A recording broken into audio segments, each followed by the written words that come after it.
Free energy. किसी thermodynamic नहीं पढ़ा है तो इसके बारे में उसे दिक्कत हो सकती है, वरना मैं ये मान के चलूंगा कि थर्मोडायनामिक उसने पढ़ा है तो गिब्स फ्री एनर्जी उसको पता होगा, नहीं तो ऐसे बड़ा टाइम लग जाएगा इसको समझाने में। देखो, अगर कहीं पर ऐसे लिखा है ना एंटी लॉग, मैं लॉग और एंटी लॉग नहीं समझा रहा हूं, वैसे मैंने एक दिन तुमको एंटी लॉग और लॉग कराया है, लेकिन मैं फिर भी ये नहीं कह रहा कि मैं लॉग और एंटी लॉग समझा रहा हूं, बस कुछ बता रहा हूं, उसको सुनो। कहीं लिखा है ना एंटी लॉग 5, तो ये जो होता है ये एंटी लॉग के अंदर लिखा होता है, ये पावर होती है।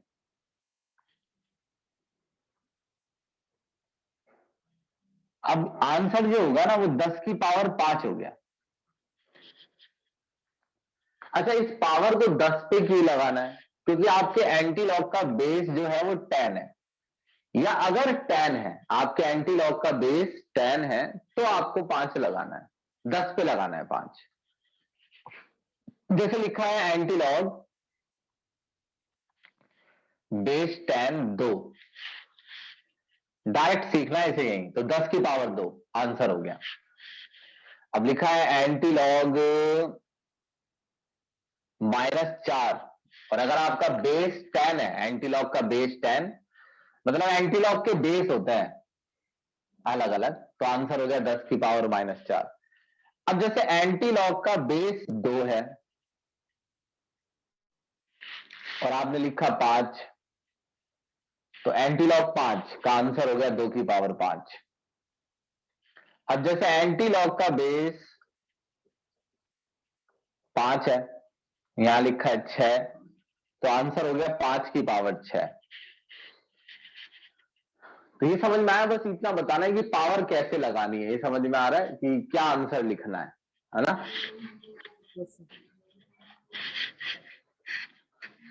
ठीक है ना, ये लिख लोगे ना तभी डेल्टा जी समझ में आएगा।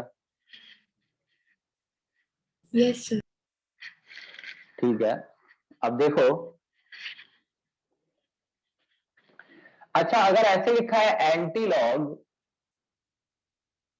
ई, बेस ई हो गया। ई क्या चीज होती है? ई एक्सपोनेंशियल फंक्शन होता है, एक्सपोनेंशियल फैक्टर या फंक्शन। आपको इसकी चिंता नहीं करनी है, दरअसल ऐसा नहीं है कि ई आपको समझना है, ऐसा कुछ नहीं है, एक डेरिवेशन है वो करना है। बस आपको इतना समझना है कि जैसे ये नंबर है 10 10 10 2 6, ये जो बेस है 5, जैसे बेस है 10, इसका बेस है 2, इसका बेस है 5, तो एंटीलॉग का बेस ई भी हो सकता है, ई होता होगा कुछ। अगर लिखा है एंटीलॉग ई -5, तो आंसर क्या हो गया? ई की पावर -5। ऐसे तो हमारे पास एक इक्वेशन है डायरेक्ट। पहले एक रिएक्शन समझो, जैसे मेरे पास एक रिएक्शन है N2 gas plus 3H2 gas और double sided arrow 2NH3 gas. जब एक रिएक्शन इक्विलिब्रियम पे चली जाती है ना,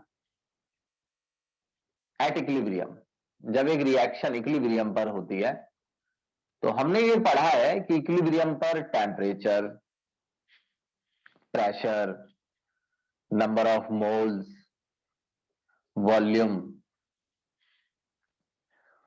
एंथैल्पी, इंटरनल एनर्जी और गिब्स फ्री एनर्जी, इनमें कोई चेंज नहीं आता। सीधी सी बात है, अगर एक रिएक्शन इक्विलिब्रियम पे चली गई है तो उसमें प्रोडक्ट और रिएक्टेंट की अमाउंट में, मोल्स में अंतर आना बंद हो जाता है समय के साथ, तो ये सब कुछ कांस्टेंट हो जाता है। ये हमने पहला ही दिन था हमारा जब हमने पढ़ा था कि इक्विलिब्रियम पे सब कुछ कांस्टेंट हो जाता है, टेम्परेचर, प्रेशर, मोल्स, वॉल्यूम।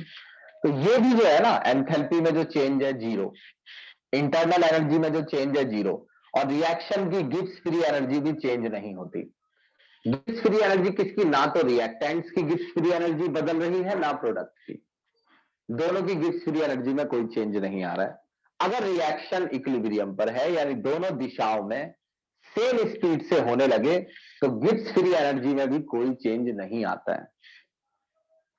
अब जैसे आपकी इक्वेशन है delta G equals to delta G nought plus R T L N Q सी।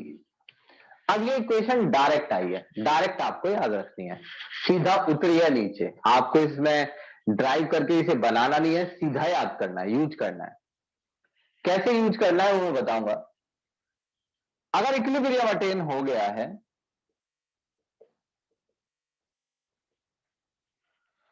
तो डेल्टा जी, ये वाला स्टैंडर्ड वाला नहीं, स्टैंडर्ड वाला जीरो नहीं होता है, स्टैंडर्ड वाला कभी नहीं बदलता है। अगर डेल्टा जी रिएक्शन का बदल रहा है, जीरो हो रहा है, तो वो ये है सिंपल डेल्टा जी नॉट नहीं। इसमें भी अगर आपको समस्या है तो आप इसे भी डायरेक्ट याद कर सकते हैं, याद डेरिवेशन आएगा इसका छोटा सा, और न्यूमेरिकल आते हैं वो तो इसी इक्वेशन पर आते हैं सीधे। अगर इक्विलिब्रियम अटेन हो गया है तो डेल्टा जी जीरो है, और जो क्यूसी है ना उसकी जगह केसी लिखा जा सकता है, लास्ट क्लास में ही समझाया है कि क्यूसी इक्विलिब्रियम कांस्टेंट होता है जब इक्विलिब्रियम अटेन ना हो रखा हो, और केसी जब होता है जब इक्विलिब्रियम अटेन हो रखा हो। हमारा क्यूसी जो है वो केसी बन जाता है इक्विलिब्रियम पर, तो ये जो क्यूसी था इसकी जगह केसी लिखेंगे, डेल्टा जी की जगह जीरो, यहां जीरो लिखूंगा तो ये यहां आ जाएगा minus R T L N K. इस इक्वेशन से न्यूमेरिकल करने हैं, वो मैं करके दिखाऊंगा। जब पर आर की वैल्यू 0.083 बार लीटर पर केल्विन पर मोल ही डालनी है। के आपका इक्विलिब्रियम कांस्टेंट है, जहां पर टी आपका टेम्परेचर है, और डेल्टा जी नॉट है standard Gibbs free energy.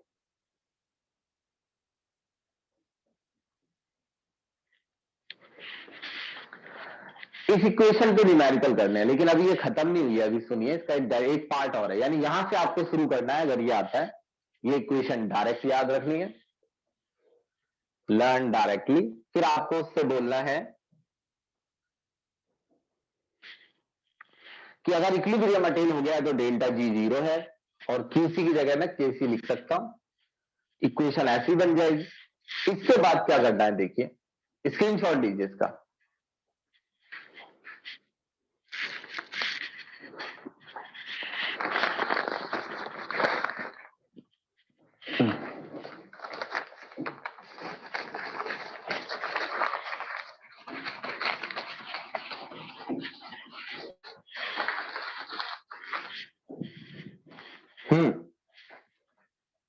Delta G not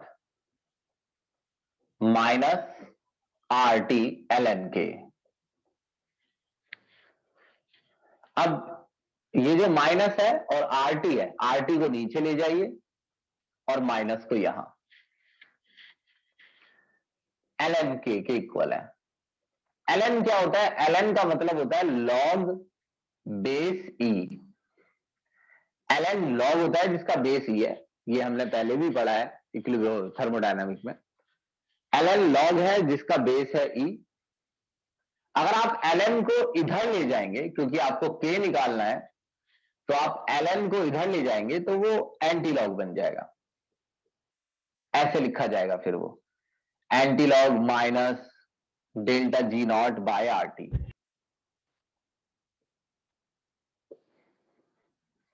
equals to K. इसमें डरिए मत, ये सब मैं आपको सिखाऊंगा, जैसे मैं आपको हर चीज बताता हूं वैसे हर चीज बताऊंगा, इसको सॉल्व करना हर तरीके से, बस जो मैं कर रहा हूं उतना करते रहिए। अब ये क्या है? ये है रिएक्शन का इक्विलिब्रियम कांस्टेंट। तो रिएक्शन का इक्विलिब्रियम कांस्टेंट निकालना बड़ा आसान हो जाता है।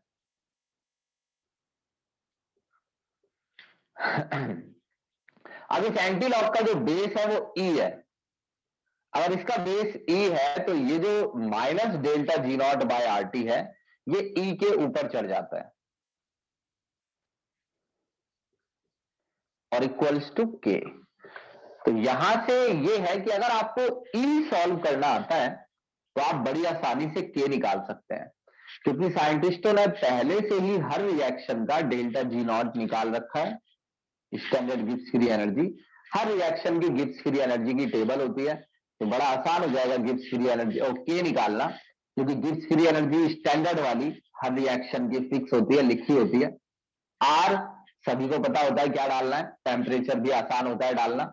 आप अगर ई को सॉल्व कर सकते हैं तो के निकाल सकते हैं। खुशी की बात यह है कि आपको कभी ई को सॉल्व नहीं करना है, न्यूमेरिकल हमें इस इक्वेशन से करने होते हैं, यहां तक कभी नहीं पहुंचना होता है, लेकिन ये डेरिवेशन है किताब में यहां तक, तो मैंने आपको यहां तक सिखाया, इसके क्या मायने हैं वो मैंने अभी अभी बताए हैं। आ गया समझ में? ये बताओ। Yes, sir. अरे कैसी आवाजें आ रही है तुम्हारी, अटकी अटकी सी, कौन सा वाईफाई चलाते हो तुम? ये देखो हम कितने बुरे एरिया में रहते हैं और वाईफाई देखो तुम मेरा, अटक नहीं सकता, कम से कम 7-8 हजार वाला।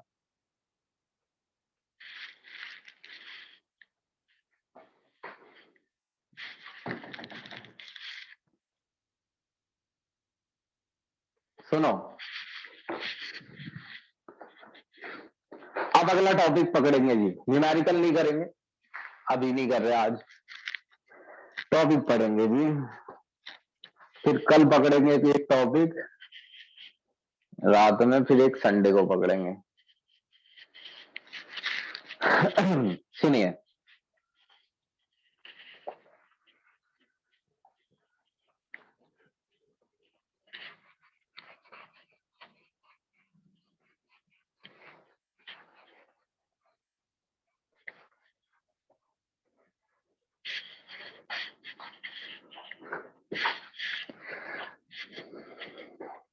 Factor affecting equilibrium.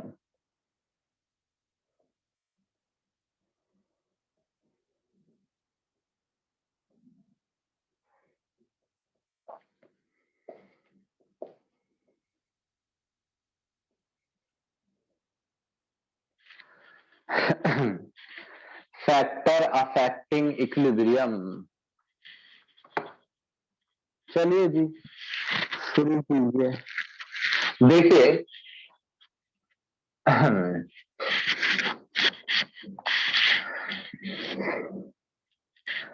अगर एक रिएक्शन इक्विलिब्रियम पर है, भाई इसे समझ ही लो ढंग से, देखो ये एथलीट है और एथलीट के पास 8 बॉल बची थी इक्विलिब्रियम पे, लेट किया हुआ था, बच्चे के पास 32। पहले आप इसके बारे में 15 सेकंड सोच लीजिए। मैंने आपको एक दिन एग्जाम्पल दिया था और मैंने आपसे कहा था कि अगर ये वाला एथलीट और ये बच्चा लड़ते हैं तो इक्विलिब्रियम तभी अटेन होता है जब बच्चे पर 4 गुना ज्यादा बॉल हो। आपको ये बात समझाई गई थी कि बच्चे पर बॉल ज्यादा क्यों होनी चाहिए, बच्चा कमजोर है और इक्विलिब्रियम अटेन होने के लिए बच्चे को ज्यादा बॉल्स की जरूरत है। एथलीट ताकतवर है, तेज है, तो कम बॉल्स में ही इक्विलिब्रियम अटेन कर लेता है। अब जैसे भगवान मेरे साथ लड़ने लगे तो भगवान को तो 1-2 बॉल चाहिए, बस 1-2 बॉल्स में ही वो इक्विलिब्रियम अटेन करवा देंगे। ये उस दिन मैंने समझाया था आपको कि इक्विलिब्रियम पे जरूरी नहीं है अमाउंट सेम हो। अच्छा, इक्विलिब्रियम अटेन है तो इक्विलिब्रियम अटेन होने की सबसे सही बात यह होती है कि दोनों तरफ अमाउंट में कोई चेंज नहीं आता है, लेकिन प्रोसेस चलता रहता है। लेकिन अगर मैं सडनली यहां पर एड 40 बॉल, 40 बॉल्स और टपका दूं एथलीट की छत पर, 8 थी उस पे, 40 मैंने और टपका दी, एथलीट को मिल गई वो, तो क्या फिर भी इक्विलिब्रियम अटेन रहेगा? आंसर है नहीं। फिर एथलीट का रेट फास्ट हो जाएगा, आपने उसको ज्यादा बॉल्स दे दिए, एथलीट का रेट फास्ट हो जाएगा और मतलब एथलीट की स्पेलिंग नहीं समझ पा रहा हूं, एथलीट और बच्चा, और ये फॉरवर्ड रेट फास्ट हो जाएगा। अच्छा ये क्या हमेशा ही फास्ट रहेगा? नहीं, फिर से इक्विलिब्रियम अटेन होगा जब एथलीट के मुकाबले बच्चे पर बॉल 4 गुना ज्यादा हो जाएंगी। और देखो फॉरवर्ड रेट फास्ट है तो बच्चे पर बॉल बढ़ने वाली है, जब बढ़ बढ़ के 64 हो जाएंगी और एथलीट पर 16 बचेंगी, फिर से वही रेशियो आ गया, 4 गुना ज्यादा। तो 4 गुना ज्यादा। अब ये हमेशा ये मत रट लेना, कई बच्चों की तो समस्या है समझाने में, वो ये रट लेते हैं कि जैसे कि 4 गुना ज्यादा होने पर इक्विलिब्रियम अटेन होता है। कहीं ये मत कह देना भैया, ये तो एग्जाम्पल है, लेट किया हुआ है कि एथलीट के मुकाबले 4 गुना होना चाहिए। अलग अलग होता है, अलग अलग रिएक्शंस में, किसी को 4 गुना चाहिए, किसी में बराबर भी हो सकती है अमाउंट। तो आप केसी देखिए, 32/8 4 आ रहा है, केसी 4, और नीचे भी केसी 4 ही आ रहा है। तो क्या केसी चेंज हुआ? ये एक इंपॉर्टेंट बात है। तो क्या केसी चेंज हुआ? नहीं। तो बेशक आपने इक्विलिब्रियम डिस्टर्ब किया। दो बातें सीखनी है कि इक्विलिब्रियम पर अगर आप अमाउंट में कोई चेंज करेंगे तो इक्विलिब्रियम डिस्टर्ब हो जाता है, लेकिन फिर से इक्विलिब्रियम अटेन होता है। इक्विलिब्रियम फिर से अटेन होता है, और जब इक्विलिब्रियम फिर से अटेन होता है तो केसी बदलता नहीं है, केसी सेम रहता है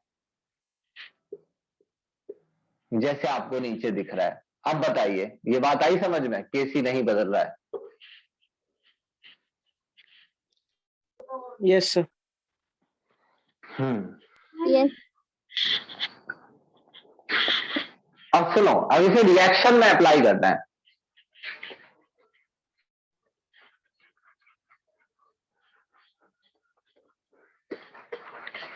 अब जरा एक रिएक्शन लेते हैं, ए प्लस बी, इसके क्वेश्चन है बहुत सारे पीछे, सी प्लस डी। आप मेरी बात सुनना आराम से। इक्विलिब्रियम अटेन हो रखा है, कांस्टेंट कंसंट्रेशन, और मैं तो मोल्स लिख देता हूं, इनके मोल्स में कोई चेंज नहीं आ रहा है, ना ही इनके मोल्स में चेंज आ रहा है। लिख देने से आपको ज्यादा ध्यान रहेगा। इनके मोल्स में कोई चेंज नहीं आ रहा है। अगर मैं इसी समय इंक्रीज कंसंट्रेशन ऑफ ए की अमाउंट बढ़ा दूं, यानी बर्तन में ए डाल दूं, ए बढ़ा दिया मैंने, अगर मैं ए बढ़ा दूंगा तो बी को आसानी से ए मिलने लगेगा और इस तरफ की रेट का फायदा हो जाएगा, यानी कि इस तरफ के रेट के बढ़ने के चांस हो जाएंगे। तो अगर मैं ए बढ़ाता हूं तो उतनी ही आसानी से ए को बी मिलेगा। ए बढ़ाया क्या है मैंने? ए के मोल्स, ए के मॉलिक्यूल्स की संख्या बढ़ाता हूं तो बी को आसानी से ए मिलेगा और फॉरवर्ड रेट फास्ट हो जाएगा। तो आपको बताना होगा, जैसे वो आपको बताएंगे कि अगर ए की कंसंट्रेशन बढ़ाई जाए तो आप उनको बताएंगे कि forward become fast, forward reaction become fast, forward fast हो जाएगी। क्या दोबारा इक्विलिब्रियम अटेन होगा? जी हाँ, जैसे आपने एथलीट और बच्चे वाले एग्जांपल में देखा, दोबारा इक्विलिब्रियम अटेन होगा, मगर केसी विल नॉट चेंज, केसी बदलेगा नहीं। और भी एक चीज सीख सकते हैं आप। अब ऐसे देखना, पहले ये केसी इक्वल्स टू था सी की कंसंट्रेशन, डी की कंसंट्रेशन ऊपर, ए की नीचे और बी की नीचे। तो इंक्रीज की गई कंसंट्रेशन ए की,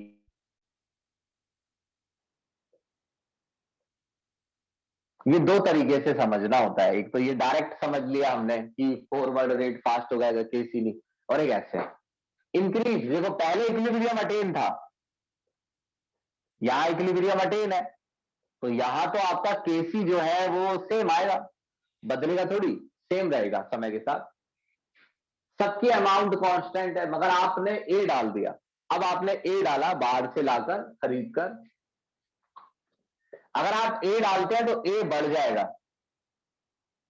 और ए अगर बढ़ गया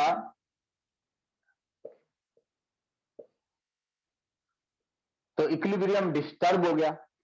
अब यहां इक्विलिब्रियम डिस्टर्ब है तो आप इसे के नहीं लिख सकते, इसे आप लिखेंगे क्यूसी।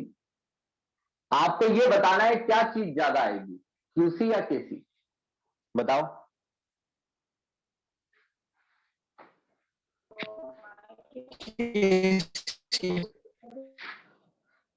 सर केसी।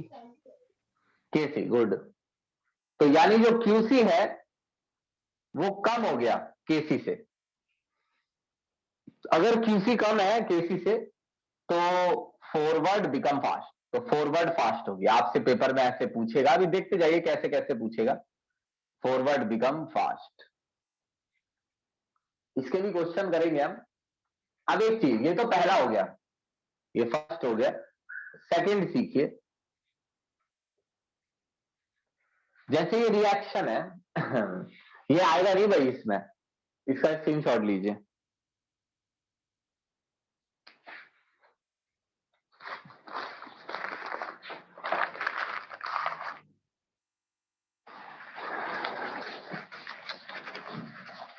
भाई ये इतने बड़े बड़े चैप्टर ऐसे नहीं होते हैं चुप रह के पढ़ने के लिए कि कोई आदमी एपिसोड की तरह समझा दे, इतनी एक्सपेक्टेशन हो कि ये भी कर दे वो भी कर दे। इसमें हैंड टू हैंड बताओगे नहीं तो टॉपिक आपका ही खराब होगा, मेरा कुछ नहीं बिगड़ेगा, आप इतना याद रखिए। अब सुनिए, डिक्रीज कंसंट्रेशन ऑफ ए या सी। भाई सी किसी ने रिमूव कर लिया, इक्विलिब्रियम अटेन था, किसी ने सी रिमूव कर दिया, कम कर दिया सी, थोड़ा सा सी निकाल लिया। तो सी को अगर निकाल लोगे तो सी को डी मिलना मुश्किल हो जाएगा, या डी को सी मिलना। भाई यहां से कुछ तो इन दोनों के लिए रिएक्ट करना कठिन हो जाएगा, अमाउंट कम हो जाएगी, तो रिवर्स रेट स्लो हो जाएगा। रिवर्स स्लो हो जाएगा तो फॉरवर्ड फास्ट। यानी अगर आप फॉरवर्ड में कुछ जोड़ते हैं या रिवर्स में से कुछ निकालते हैं तो दोनों केसेस में फॉरवर्ड फास्ट हो जाता है। एक बार और, अगर मैं डी रिमूव कर लूं तो सी और डी के लिए मिलना उतना ही मुश्किल हो जाएगा, क्योंकि डी कम पड़ जाएगा। डी कम होने लगेगा तो सी और डी के मिलने की प्रोबेबिलिटी कम होने लगेगी, तो रिवर्स रेट घटने लगेगा, तो अपने आप ही फॉरवर्ड उससे ज्यादा हो जाएगा। तो अगर मैं कंसंट्रेशन डी की हटाता हूं तो फॉरवर्ड बिकम फास्ट।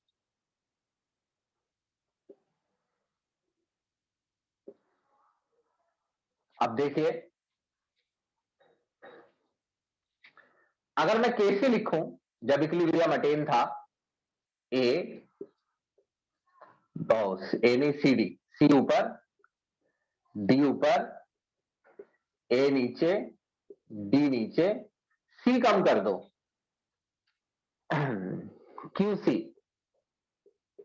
सी कम हो गया। ये आपको स्क्रीनशॉट में दिख जाएगा साफ साफ कि ये कुछ अजीब तरीके से लिखा है। सी कम हो गया जी, सी कम हो गया, यहां सी ज्यादा है यहां सी कम है, तो ये कम आएगा क्यूसी, क्यूसी कम आएगा केसी से, और ऐसे में फॉरवर्ड बिकम फास्ट। भाई समझ गए ना कैसे करना है, जरा एक बार बताओ ये कंसंट्रेशन वाला। यस सर, क्लियर है। अब देखिए एक और एग्जांपल ले लीजिए, इसका third, add D, D add करते हैं, डी बढ़ाया, डी बढ़ाओगे तो सी और डी के लिए मिलना आसान हो जाएगा और रिवर्स रेट फास्ट हो जाएगा, तो रिवर्स बिकम फास्ट। अब जरा क्यूसी केसी पर इफेक्ट देखो। केसी पहले सी की concentration D divide by A, B,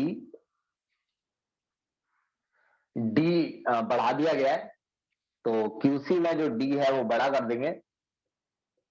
paper में बड़ा मत कर देना, पेपर में तो ये तो आपको समझाने के लिए मैं ऐसे लिख रहा हूं, वो थोड़ी समझेगा कि ये डी बड़ा हो गया, तो लिखना पड़ेगा पेपर में कि डी इंक्रीज हो गया, ए छोटा बी छोटा, वही बी जितने थे, तो क्यूसी ज्यादा आएगा।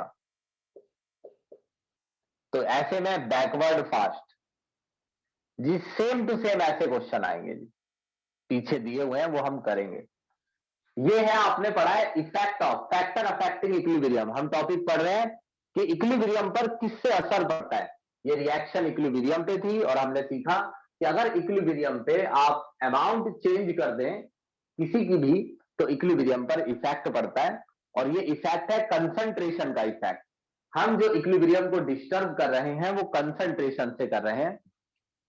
आप इक्विलिब्रियम को प्रेशर से भी डिस्टर्ब कर सकते हैं, वॉल्यूम से भी डिस्टर्ब कर सकते हैं, टेम्परेचर से भी डिस्टर्ब कर सकते हैं। तो फिलहाल मैंने इसको डिस्टर्ब किया है कंसंट्रेशन से। तो ये पहला था इफेक्ट ऑफ कंसंट्रेशन। इसमें क्यूसी केसी कैसे हैंडल करने होते हैं, मेरे वाला ही याद हमेशा पढ़ना, इसी से ही क्वेश्चन करना। किताब वालों के एग्जाम्पल बड़े टफ है, आप पढ़ के देखेंगे आपको समझ आ जाएगा। स्क्रीनशॉट लीजिए। बताओ जी, 2 बज रहे हैं, लड़कियां आ रही हैं। आगे सर जब रिवर्स फास्ट होता है तब भी थोड़ी देर बाद इक्विलिब्रियम मेंटेन होएगा और केसी इक्वल हो जाएगा। केसी तो वही आएगा जो पहले था, जो बदल रहा है वो तो क्यूसी है। अगर केसी बदल गया तो वो क्यूसी हो गया, फिर इक्विलिब्रियम दोबारा अटेन होगा। देखो यहां इक्विलिब्रियम अटेन है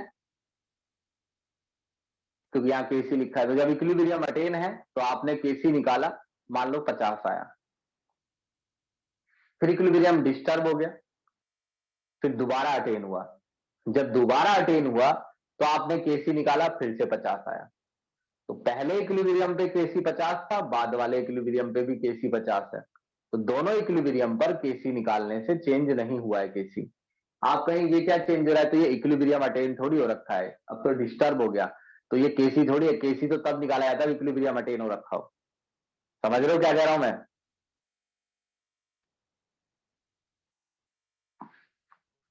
सुनो, स्क्रीनशॉट लो इसका। भाई अभी जो मैंने एथलीट और बच्चे वाला एग्जांपल दिया था उसमें मैंने आपको दिखाया था कि केसी कैसे सेम रहता है, तो उस तरीके से उसको याद रखना। एक बार और सुन लेना देख के क्लास के बाद। अब देखिए ये वाला देखना, इफेक्ट ऑफ टेम्परेचर, भाई बड़ा जरूरी है ये, और इसमें सीख लो कि इसमें केसी चेंज होता है, इसमें केसी चेंज हो जाएगा। सीखना कैसे इफेक्ट ऑफ टेम्परेचर, सिर्फ टेम्परेचर वाले केस में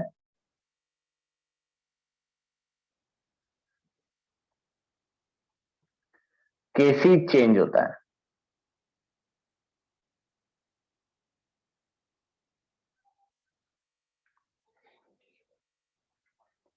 इसमें केसी चेंज होगा, देखो कैसे। ए प्लस बी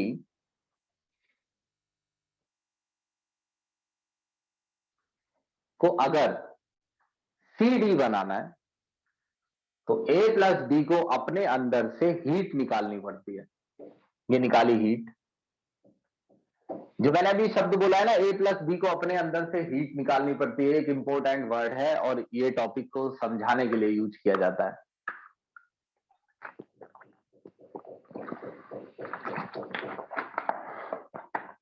मैं दोबारा उस वर्ड पे आऊंगा। ए प्लस बी को अगर सी और डी करना है तो ए और बी को अपने अंदर से हीट निकालनी होगी। ए और बी अगर अपने अंदर से हीट निकाल पाए तो वो सी डी बन जाएंगे। जैसे मैं हूं, मैं अगर अपने अंदर से हीट निकाल दूं तो मैं स्पाइडरमैन बन जाऊंगा, ऐसे सोच लो। तो अगर मैं अपने अंदर से मैं मान लो सुपर हीरो हूं और मैं अपने अंदर से हीट नहीं, तो उल्टा होता है, थोड़ी हीट आ जाए तो हल्क बन जाता है आदमी, मगर मैं उल्टा बोल रहा हूं कि अगर मैं अपने अंदर से हीट निकाल दूं तो मैं सुपरमैन बन जाऊंगा, ऐसे सोच लो। तो मैं अपने अंदर से हीट कैसे निकालूं, खींच लूं हीट को। अगर मुझे अपने अंदर से हीट निकालनी है तो मुझे बर्फ पे लेट जाना चाहिए, है ना। बर्फ मेरे अंदर से हीट, आइस क्यूब मेरे अंदर से या आइस स्लैब मेरे अंदर से हीट निकाल लेगा, या मैं ब्लास्ट फ्रीजर फ्रीजर के अंदर घुस जाऊं और ब्लास्ट फ्रीजर मेरे अंदर से हीट निकाल लेगा। तो हीट निकालने का मतलब ए प्लस बी को ठंडक की जरूरत है। ए प्लस बी चाहते हैं कि कोई ठंडी चीज मिले, जिस ठंडी चीज से हम चिपक जाएं, हमारे अंदर से हीट निकले और सीडी बन जाए। और सी और डी के लिए उल्टा है, सी और डी को हीट चाहिए। सी और डी चाहते हैं कि हमें बर्न मिल जाए, कोई गर्म चीज मिल जाए जिससे हम चिपक जाए तो ए बी बन जाए। तो ऐसे समझना है इसको। अब अगर मैं इस समय, तो सुनना, इक्विलिब्रियम अटेन है, एट इक्विलिब्रियम इक्विलिब्रियम अटेन है।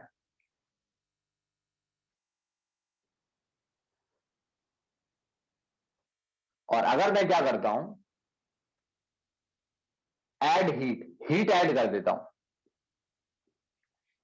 हीट ऐड जरूरी नहीं है पेपर में लिखा हो, वहां तो लिखा होगा टेम्परेचर इंक्रीज किया। तो अगर मैं टेम्परेचर इंक्रीज करता हूं तो वो चारों का ही होगा, चारों ही एक बर्तन में, इक्विलिब्रियम में रिएक्टेंट प्रोडक्ट एक ही बर्तन में होते हैं। तो अगर मैं टेम्परेचर बढ़ाता हूं तो मतलब मैंने बर्तन के नीचे बर्नर लगा दिया है। इमेजिन करो मैंने बर्तन के नीचे बर्नर लगा दिया, जो हीट सबको मिल रही है, ए को, बी को, सी को, डी को। मगर फायदा किसका होगा, सी और डी का, क्योंकि सी और डी को ही हीट चाहिए ए बी बनाने के लिए। ए और बी तो नाराज हो रहे हैं मुझसे, कह रहे हैं कि एक तो हम अपने अंदर से हीट नहीं निकाल पा रहे और ऊपर से बर्नर नीचे लगा हुआ है। अगर ये बर्नर नीचे लगा रहेगा तो हम हीट कैसे निकालेंगे, कैसे सीडी बनाएंगे। तो मैं ए बी से पूछ रहा हूं तो भाई तुम्हें क्या चाहिए। ए बी कह रहे हैं बर्फ ला के दो कहीं से, हमें बर्फ पे लेटना है, हमारे अंदर से हीट निकलेगी।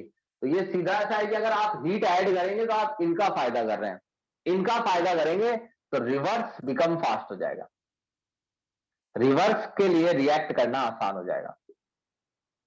अगर रिवर्स फास्ट हो गया तो प्रोडक्ट कम हो जाएगा, प्रोडक्ट विल डिक्रीज। और अगर प्रोडक्ट डिक्रीज हो गया तो केसी विल डिक्रीज। मगर ये समझ नहीं आया, क्योंकि ऐसा तो पहले भी हुआ था, वहां तो केसी हमने नहीं कहा था डिक्रीज हुआ है। इसी को समझना। ये एथलीट है,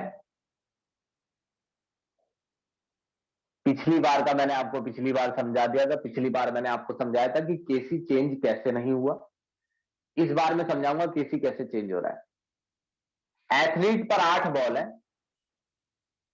बच्चे पर 32, इक्विलिब्रियम अटेन था, सब कुछ सही था। मगर क्या हुआ अचानक से कि सडन राइजिंग टेम्परेचर, यानी अचानक से टेम्परेचर बढ़ गया, गर्मी हो गई। मान लो 60 डिग्री हो गया, सऊदी अरब में चले गए। और इतनी गर्मी में एथलीट सहन नहीं कर पाता है, इतनी गर्मी मान लीजिए, तो इससे तो एथलीट का पोटेंशियल घट जाएगा। पहले इक्विलिब्रियम अटेन है, एथलीट लड़ रहा है, देखो ऐसे इमेजिन करो, एथलीट लड़ रहा है बराबर, बच्चे को कंपटीशन दे रहा है, जबकि एथलीट पर 8 ही बॉल है। और अचानक धूप तेज होती जा रही है, बहुत गर्मी होती है और एथलीट स्लो होता जा रहा है गर्मी। तो इससे क्या होगा, एथलीट का रेट घटने लगेगा। अगर एथलीट का पोटेंशियल घटा, क्योंकि रेट इस समय बराबर है, और अगर कुछ भी गड़बड़ एथलीट के साथ हुई तो रेट घटने लगेगा एथलीट का। और एथलीट का रेट अगर घटा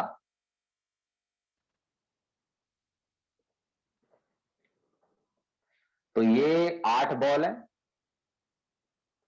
और ये वाला रेट घट गया है एथलीट वाला, और बच्चे वाला बढ़ गया है।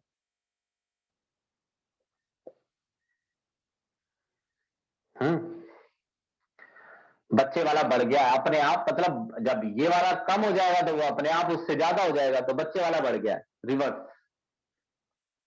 तो क्या ये बढ़ा रहेगा बढ़ता रहेगा। मान लो बॉल 8 हो गई, 9, 10, 11, 12, फिर बॉल हो गई 20, फिर बच्चे पर भी 20 बची, तब जाके इक्विलिब्रियम अटेन हुआ। तो अब ये बराबरी पे इक्विलिब्रियम अटेन क्यों हो रहा है? मतलब जरूरी नहीं है बराबरी पर ही हो, आप मेरी बात समझे नहीं। मैं कह रहा हूं कि नंबर चेंज हो गया, बस 15 हो जाए मान लो,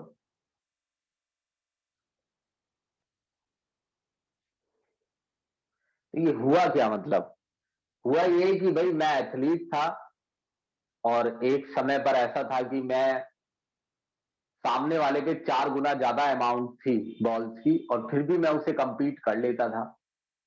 मगर अचानक से गर्मी हो गई, मैं कमजोर पड़ गया, और अब हालात ये हैं कि सामने वाले और मुझ पर जब बराबर बॉल होती हैं तो इक्विलिब्रियम अटेन हो रहा है, और इसका कारण है बहुत ज्यादा गर्मी जो मैं बर्दाश्त नहीं कर पा रहा हूं।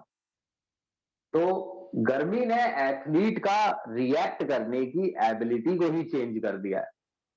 पहले वो 4 गुना ज्यादा अमाउंट होती थी बच्चे पर तो भी इक्विलिब्रियम अटेन कर लेता था, लेकिन अब ऐसा नहीं है क्योंकि गर्मी का टाइम है। तो इसमें दिख रहा है कि केसी साफ साफ चेंज हो रहा है। यहाँ इक्विलिब्रियम अटेन है, डबल एरो बने हुए हैं, यहाँ भी, यहाँ पर एक एरो डॉट है, ये इक्विलिब्रियम अटेन नहीं है। तो यहाँ जो केसी था वो 4 था,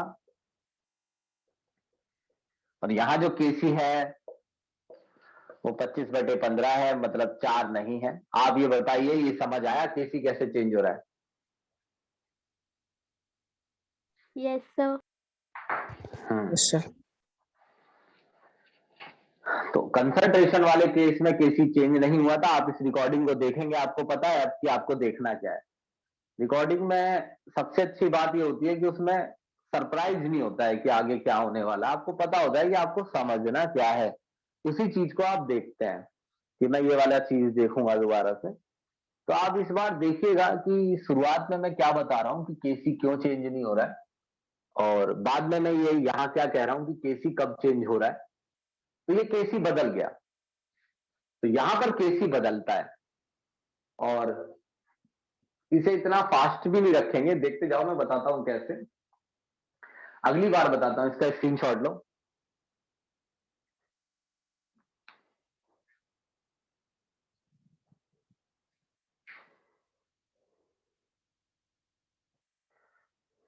देखो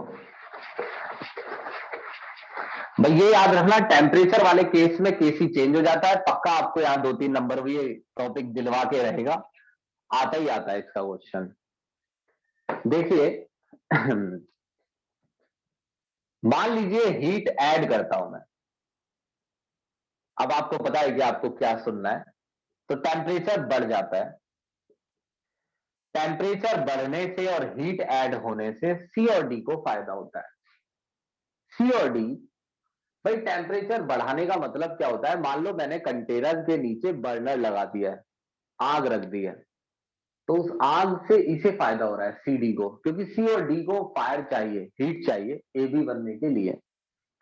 ए भी ये कह रहे हैं कि ये जो फायर है, अच्छा एक बात बताओ, मुझे अगर हीट निकालनी हो, तुम कहो, मैं कहूं तुमसे यार मुझे अपने शरीर से हीट निकालनी है, बुखार हो रहा है, मुझे गर्मी लग रही है, तो तुम क्या अंगीठी ले आओगे मेरे लिए कि लो सर ताप लो?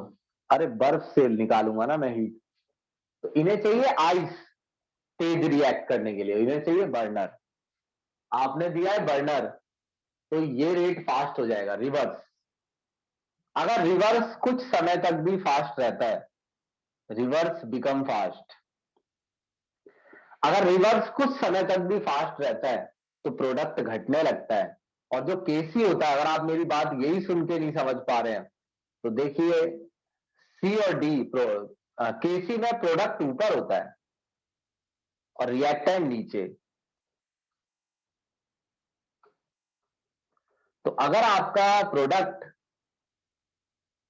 रिवर्स में फास्ट जा रहा है तो प्रोडक्ट घटने लगेगा, प्रोडक्ट घटेगा तो केसी घटेगा, केसी विल डिक्रीज। दो ही केस होते हैं इसके।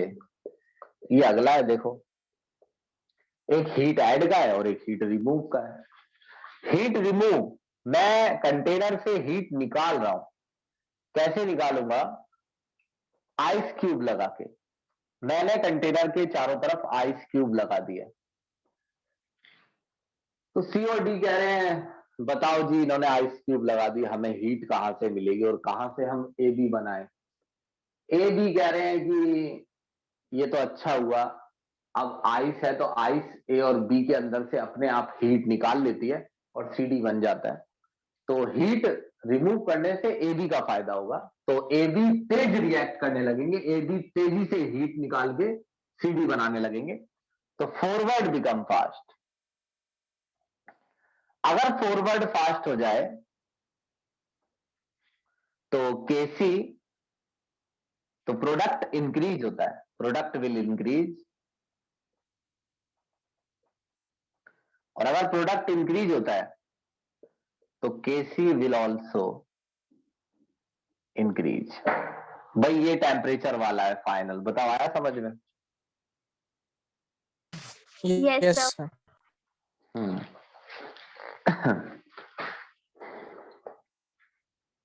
अभी सुनिए, ये जो टॉपिक है ना, इसमें ये स्लो मोशन में रहता जरूर हूं मैं समझाते हो, लेकिन ये फिर भी फास्ट रहता है, एक एक दो दो पेज पढ़ाता हूं मैं एक बारी में। तो अब इससे अगर तुम फास्ट लेके जाओगे ना इसे, तो ये बस खत्म ही होगा, समझ में नहीं आएगा। अब सुनो आगे, एक चीज समझनी है भाई, वो भी धैर्य से ही समझ में आई। अब सुनो क्या समझना है। एक है ली चटेलियर प्रिंसिपल।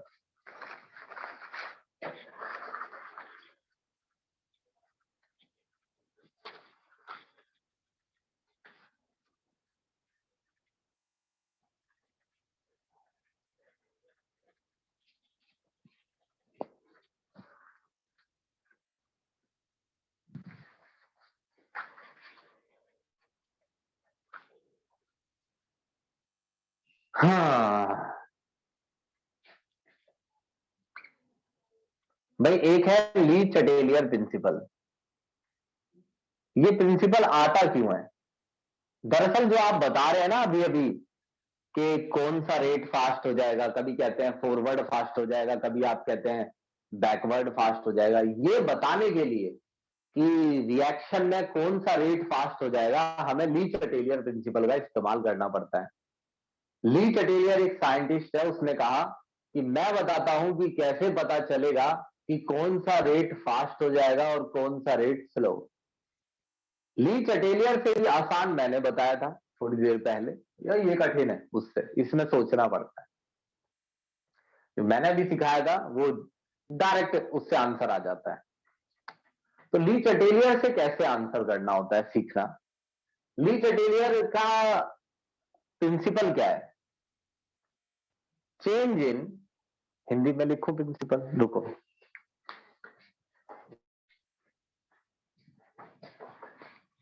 आप कहेंगे नहीं हम इंग्लिश में समझ लेंगे, नहीं आएगा समझ में उतने अच्छे से। इक्विलिब्रियम, इक्विलिब्रियम अटेन होने पर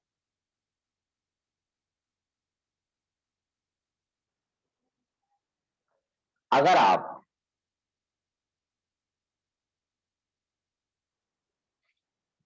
pressure, volume, temperature, moles, etc किसी भी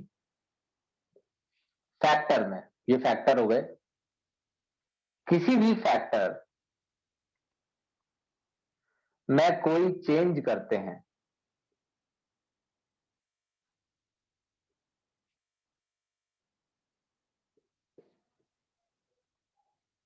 इक्विलिब्रियम अटेन होने पर, अगर आप पीवीटीएन ईटीसी किसी भी फैक्टर में कोई चेंज करते हैं तो इक्विलिब्रियम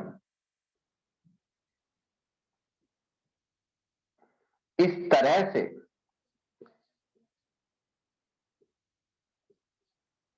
शिफ्ट होगा। शिफ्ट होने का मतलब है या तो फॉरवर्ड फास्ट, ये बता रहा है, ये जो लाइन है ना यहां से, इक्विलिब्रियम इस तरह से शिफ्ट होगा, इसका मतलब है कि या तो फॉरवर्ड फास्ट होगा और बैकवर्ड, और कौन सी चीज फास्ट होगी ये बताएगा। इक्विलिब्रियम इस तरह से शिफ्ट होगा कि आपका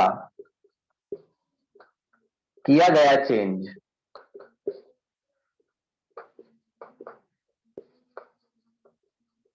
रिड्यूस हो जाए।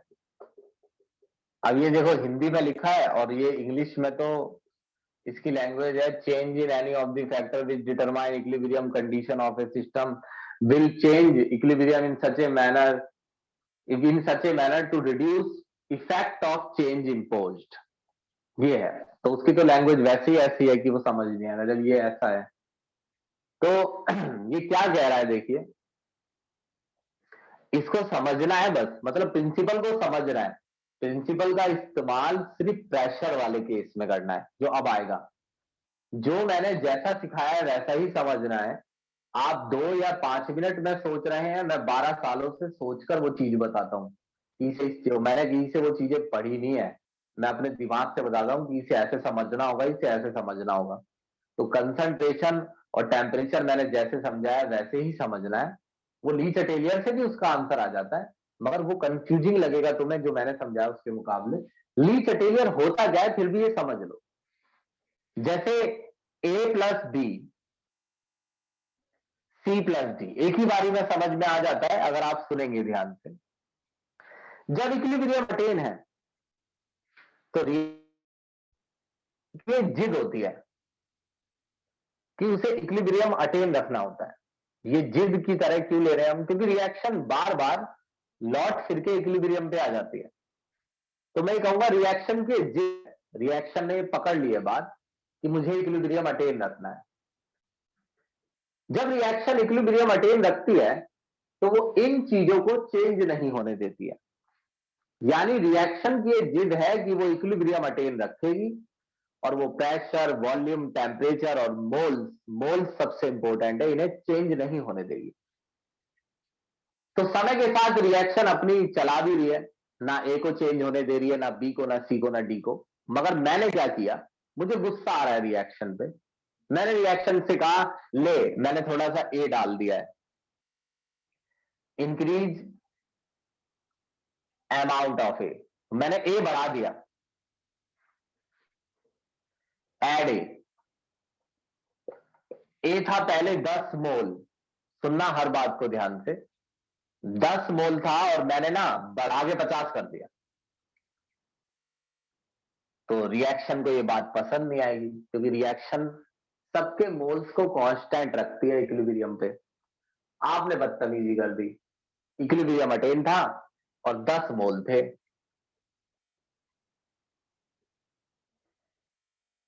और आपने अचानक से वो मोल बढ़ा के 50 कर दिए। रिएक्शन गुस्सा हो गई कि भाई आपने क्यों बढ़ाए मोल। रिएक्शन कह रही है मुझे वो 10 ही रखने थे, तुमने 50 क्यों कर दिए बढ़ा के, क्यों डाल दिया तुमने ये। तो रिएक्शन को जब गुस्सा आ जाता है तो रिएक्शन क्या करती है कि जो आपने चीज बढ़ाई है ना, 10 से 50 की है, उस चीज को वापस घटाने की कोशिश करती है। यानी जो भी आप चेंज करेंगे, जो भी आप चेंज मतलब अगर आप ए बढ़ाएंगे तो रिएक्शन ए को घटाएगी, अगर आप ए को घटाएंगे तो रिएक्शन ए को बढ़ाएगी, अगर आप सी को घटाएंगे तो रिएक्शन सी को बढ़ाएगी, अगर आप डी को बढ़ाएंगे तो रिएक्शन डी को घटाएगी, उल्टा करेगी। तो जैसे आपने ए बढ़ाया, ये आपने बढ़ाया, तो रिएक्शन क्या करेगी, ए को घटाएगी दोबारा, रिएक्शन विल डिक्रीज ए। तो ए को घटाया कैसे जा सकता है, ए को घटाने का तरीका है कि फॉरवर्ड को फास्ट कर दिया जाए। अगर कुछ समय तक फॉरवर्ड फास्ट रहा तो ए घट जाएगा, 50 नहीं रहेगा, वापस 10 हो जाएगा, ये नहीं कह रहा मैं, लेकिन 50 नहीं रहेगा। मान लो 50 से थोड़ा सा घट के 25 हो गया, मगर रिएक्शन ने ए को घटा दिया। और हम पहले कैसे करते थे कि अगर ए ऐड करोगे तो फॉरवर्ड फास्ट हो जाएगा। अभी हम क्या कर रहे हैं, ए ऐड करोगे तो रिएक्शन ए को घटाएगी, आपने ए को बढ़ाया, रिएक्शन ए को घटाएगी, घटाने के लिए क्या फास्ट कर देगी रिएक्शन, फॉरवर्ड। तो ऐसे इस्तेमाल करना है इसका, फॉरवर्ड बिकम फास्ट। तुम सिर्फ इतना बताओ प्रिंसिपल समझ में आया कि नहीं, यूज करो ना करो इसका, बस ये बताओ। यस सर, आ गया। आ गया सर। अब इसका यूज प्रेशर वाले केस में करना है। प्रेशर वाले केस में आप इसका यूज कीजिए। कैसे करना है देखो, स्क्रीनशॉट लो।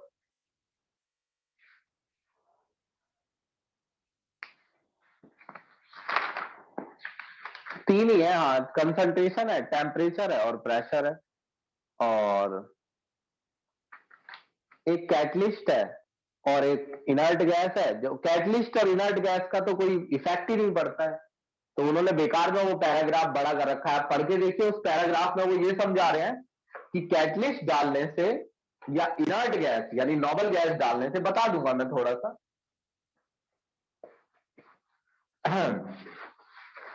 गला दुख रहा है मेरा तो।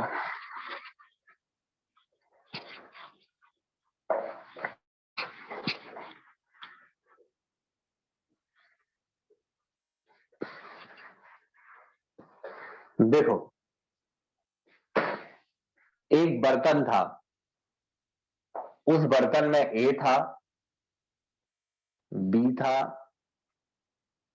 सी था और डी था। एक बर्तन जिसमें पिस्टन लगा है, फ्रिक्शनलेस वेटलेस पिस्टन। एक घूंट पानी पी लूं जरा।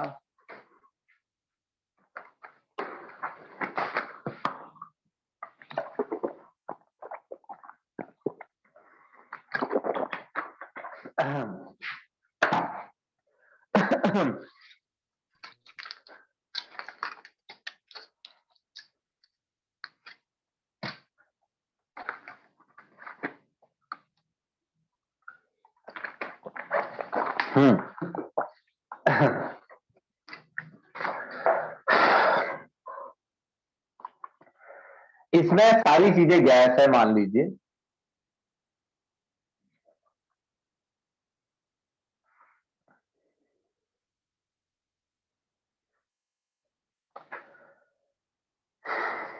यहां गैस के 1 मोल है, बल्कि अच्छा खासा नंबर लिख लीजिए, 2। यहां 3 मोल है, यहां 4 है, यहां 5 है। अगर आप देखें तो गैस के टोटल मोल यहां 5 है, और यहां अगर आप देखें तो टोटल मोल 9 है। यानी रिएक्टेंट अगर प्रोडक्ट में बदलता है तो गैस के मोल्स बढ़ रहे हैं। तो आप ये देखिए, सोचिए कि अगर ये सारा रिएक्टेंट प्रोडक्ट में बदल जाए तो मोल्स गैस के बढ़ जाएंगे, और गैस के मोल्स बढ़ेंगे तो बर्तन में प्रेशर बढ़ जाएगा।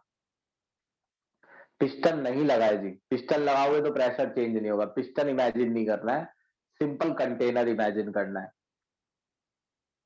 रिएक्टेंट में गैस के 5 मोल है। सोचो, ये कह रहे हैं कि अगर आप इस रिएक्शन को करवाना चाहते हैं तो आपको रिएक्टेंट में 5 मोल लेने पड़ेंगे, और वो 5 मोल 9 में बदल जाएंगे। यहां से सीखो कि हालांकि सारे के सारे पांचों के पांचों बदले नहीं है 9 में, क्योंकि इक्विलिब्रियम अटेन हो गया था। 5 में से कुछ तो बदले होंगे। तो ये समझो कि जैसे की तरफ बढ़ेंगे, जितना ज्यादा प्रोडक्ट बनेगा, गैस के नंबर ऑफ मोल्स उतने ही ज्यादा बढ़ जाएंगे। यानी सिंपली जिस तरफ मोल्स बढ़ रहे हो, आपको बोलना है उस तरफ प्रेशर बढ़ेगा।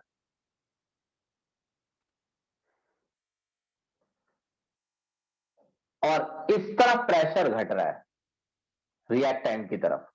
यानी अगर प्रोडक्ट घट जाए और वो रिएक्टेंट में बदल जाए तो प्रेशर घटेगा,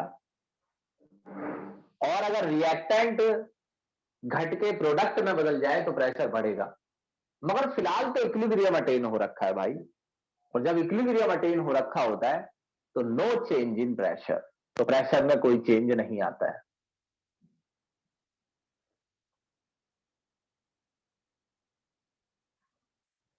तो अगर ये तो मैं बता रहा हूं कि अगर ये वाला रेट फास्ट हो जाए तो मोल्स बढ़ने लगेंगे गैस के, ये वाला रेट फास्ट हो जाए तो मोल्स घटने लगेंगे। रिवर्स से मोल घटेंगे, फॉरवर्ड से बढ़ेंगे। मगर क्योंकि दोनों रेट बराबर है तो अभी तो मोल्स में कोई चेंज नहीं आ रहा है, तो प्रेशर अभी तो कांस्टेंट है। लेकिन अगर आपने क्या किया, प्रेशर इंक्रीज कर दिया, अगर आपने प्रेशर इंक्रीज कर दिया, तो प्रेशर इंक्रीज होता है वॉल्यूम घटाने से। बर्तन का वॉल्यूम कम कर दिया होगा तुमने, बर्तन का वॉल्यूम घटा दिया होगा, प्रेशर बढ़ गया होगा। तो अगर आपने प्रेशर बढ़ा दिया, रिएक्शन बिकम एंग्री, रिएक्शन गुस्सा हो जाएगी, क्योंकि रिएक्शन ने प्रेशर को कांस्टेंट रखा हुआ था, क्योंकि मोल्स कांस्टेंट थे तो प्रेशर कांस्टेंट था। आपने प्रेशर बढ़ा दिया, मैंने प्रेशर इंक्रीज, तो reaction become angry, reaction will decrease pressure, reaction pressure को घटा देगी।